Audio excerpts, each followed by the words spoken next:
Where in the world am I? Well, this is about Ecuador planning. Hi there, I'm Dr. Mary Travelbest, returning from a recent trip to Asia. I'm in San Diego now, sharing my best travel ideas and working on another book for you to enjoy. 5 Steps to Solo Travel. Part C will be coming out later this year or early next year. I'm about to launch on a 90-day trip around the world. I want to tell you about a listener. This listener's name is Pat, and she loves to take 40-minute walks. She does one every day. We've traveled together to Spain, and we've been ski buddies for years, over 10 years. She's a superb figure skater and loves cats. And maybe you even know my friend. Her last name is Brown. She's been inspiring me to go to the Galapagos Islands this year. Thanks, Pat, for that encouragement. Now, I want to give you a quick fire FAQ. The FAQ for today is, how do you choose your outfits for weather conditions that constantly change? And the quick answer is more straightforward than you think. It's basic colors, basic footwear, and layers, including a layer of insulated for the cold days and waterproof for the rainy days with a hat. You can also buy things along the journey, so if you don't have it now, you can get it later. What brings you more confidence? Is it knowing where you are going to sleep tonight? Is it knowing the language? Is it knowing you don't have to worry about anything? Let me know your thoughts. If you like today's confidence challenge, take a look at chapter 2 of my book. We'll dive deeper, and there'll be a link in the show notes. So today's deep dive is into Ecuador, and I'm going to share a personalized travel itinerary for your Ecuador and Galapagos trips. This is tailored for a solo female traveler who loves the ocean and beach swimming and includes suggestions for activities, safety tips, and recommended accommodations. So we'll start off day 1 in Quito, and we'll arrive at the airport. And the hotel recommendations include the Casa Gardenia and the Community Hostel Quito. Now that afternoon, suggest you explore Quito's historic center, UNESCO World Heritage Site, La Ronda, Plaza Grande, and San Francisco Church. And in the evening, dinner at Casa Gango Tena rooftop for views of colonial Quito. And then on day 2, you're going to have a day trip to the middle of the world monument, Mitad del Mundo, and the Inti Nyan Museum. The option also is the Teleférico cable car and a short hike. You can go in the morning for clearer skies. In the evening, you can get ready for your early Galapagos flight.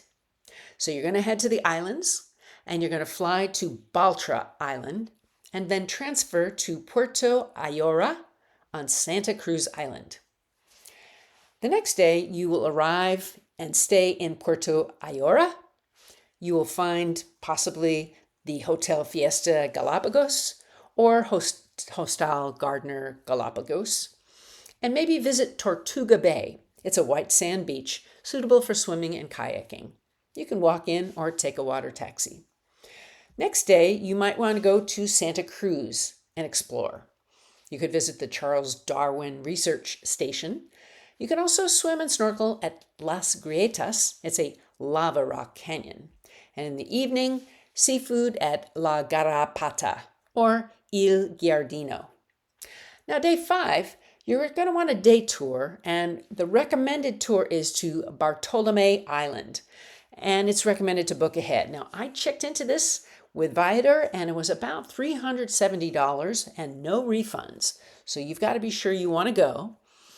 Although it's a nice full day outing, starting at 6 a.m. You'll see stunning views, snorkeling with sea lions, penguins, and tropical fish. There are several tour providers like Galapagos Dreams, Adventures, or Nature Galapagos in Ecuador. And if you still have some more time there, you can have more beach days.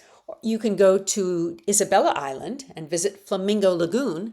You could snorkel at Concha de Perla, and you could also go to Playa El Garapetero.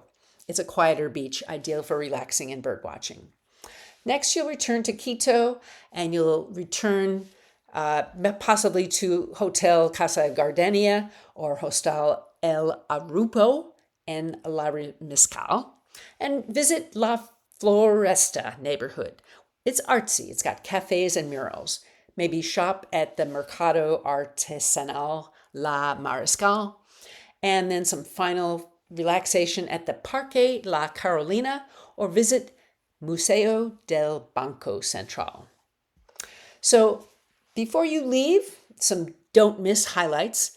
Tortuga Bay is perfect for swimming and kayaking. Bartolome Island, once in a lifetime views and marine life. And Las Grietas. It's a safe, unique swimming or snorkel spot. And the Mitad del Mundo, I mentioned earlier, it's a fun and educational photo stop. Some tips for female travelers: stick to well-reviewed hostels or boutique hotels. This is for anybody. Use airport and hotel transfers through your accommodations when possible, and bring reef-safe sunscreen and your snorkel gear if possible.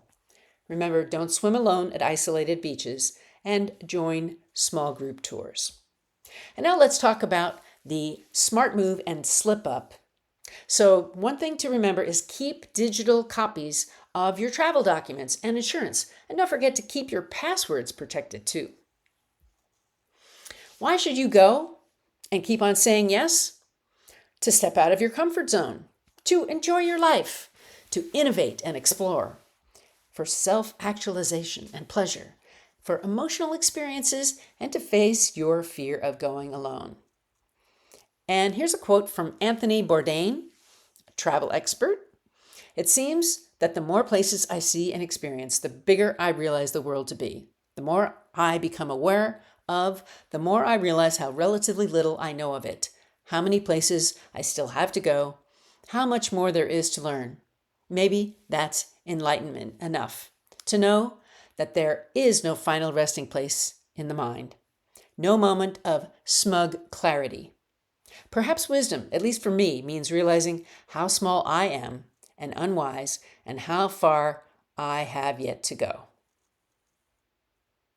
And now, if you're looking for more solo female resources, you can find several tips and ways to navigate the pitfalls with Journey Woman or other great resources. The takeaway mantra is to go and find peace where you rest and bring good to others. You can travel solo and never be alone. Thank you for listening.